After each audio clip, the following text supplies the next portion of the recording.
Welcome to The Explainer. Today, we're diving into an epic journey of absolute, ultimate defiance. We're looking at a story that completely flips the traditional survival narrative right on its head. Honestly, it is a masterclass in how sheer willpower can break down an oppressive, godlike system. So let's just jump right into it.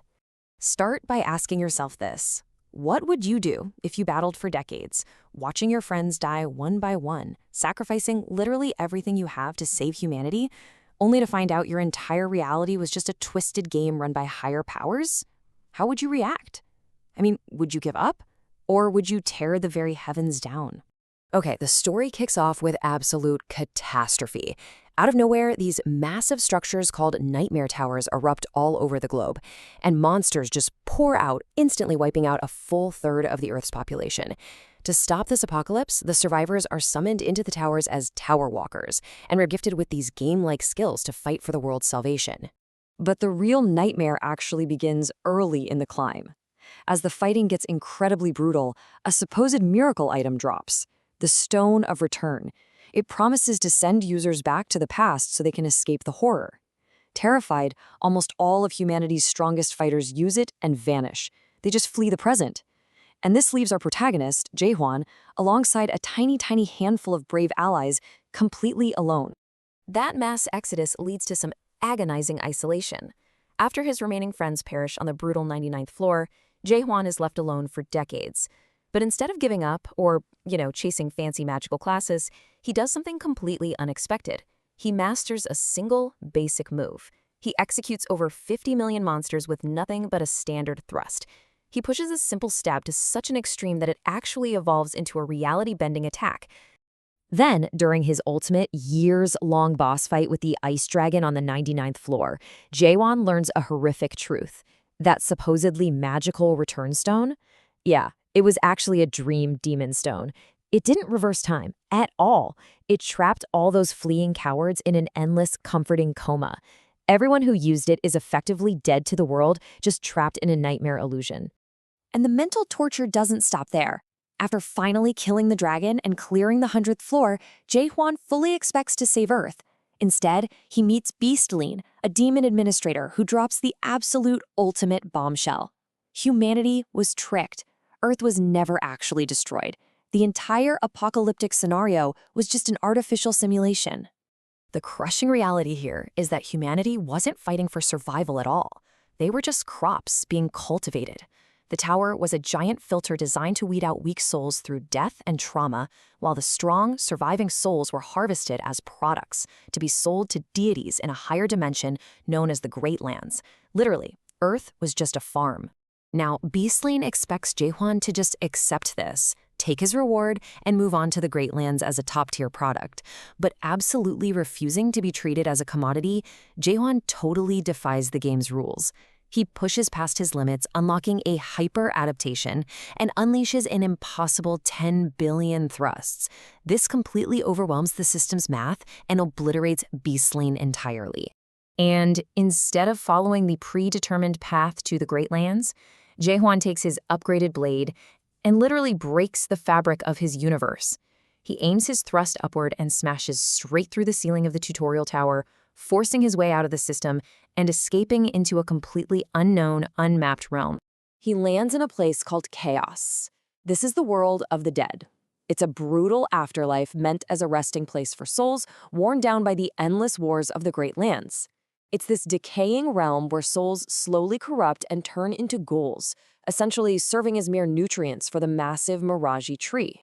But in Chaos, Jae-hwan's overwhelming power completely breaks the local logic. The system there can't even read him. He registers a supposedly impossible 0% spiritual corruption level. He casually obliterates high-level shadow assassins with a single thrust, intimidates ancient local leaders, and, kind of by accident, earns himself the title of Castellan, or ruler of Gorgon Castle. But he isn't interested in just ruling a castle. Driven by his rage against the system that enslaved his species, he uses his new position to declare absolute war. He aims his wrath directly at the monarchs and gods of the Great Lands and the Abyss, the ones who treat souls like currency. Now, to fight actual gods, you can't use the system's magic. You have to break it entirely. So Jaehwan bypasses normal system adaptations by mastering the philosophical stages of awakening. He doubts the world, understands its fake code, and then hits the most dangerous stage of all, forgetting. This third stage, forgetting, is terrifying. It requires him to face immense psychological alienation. To shed the limits the universe placed upon him, he literally has to forget the identity the system gave him. He risks total ego death, going blind to normal reality just to see the raw data and particles that actually make up the universe. This philosophical awakening is put to the ultimate test during a massive battle against a high-level succubus. She traps him in a mental illusion called the 8 Gates of Hell. It's an attack specifically meant to destroy the ego. Inside, Jaehwan is forced to reconcile with all the memories, the pain, and the past selves he threw away to survive his millennia of thrusting. But rather than breaking, he transcends. By accepting that his identity isn't a system, class, or a title, but simply the sum of his relentless, unyielding willpower to keep thrusting forward, he shatters the illusion. And in doing so, he achieves the ultimate 4th stage of awakening, birthing a new legend right there in chaos. The sheer magnitude of what he accomplishes here is just staggering. Regular system adapters and local demons are fully bound by the rules of the universe, but Jaehwan's unique awakening utterly eclipses them. He's no longer playing their game. He's a walking anomaly, an existence capable of directly threatening the deities who rule the cosmos. With this reality-bending power unlocked, his thrusts are no longer just physical attacks. They are the physical manifestation of his willpower overriding the universe's code. Armed with this absolute power, he marches directly on the Palace of Resurrection to confront the proxies of the great monarchs. What follows is a cinematic, earth-shattering battle. Jaehwan single-handedly wipes out the 5 dragon monarchs. He tanks meteor strikes from the legendary adapter Sam Garham, fighting him to a standstill. More importantly, he destroys the resurrection fruits that give these elites immortality, permanently severing their brain links and bringing true death to immortal beings. With the palace destroyed, the path to the abyss, where the true gods reside, is finally open. But there is a massive catch. To cross over and take his war directly to the creators of the system, Jaehwan realizes he can't remain tied to the physical world. He has to make the ultimate, permanent sacrifice. To exist fully as an awakened being capable of fighting gods, he willingly severs his mental tie to his living human body back in the hospital on Earth. He technically kills himself in the real world just so his soul can continue this holy war completely unburdened. It is a stunning display of absolute commitment. His incredible sacrifice and overwhelming power leave a massive legacy behind. His actions result in a newly unified, peaceful chaos. Factions that fought for centuries now live together in the Carpe Diem fortress. The world of the dead was fundamentally changed, saved by a lone human who simply refused to yield to despair.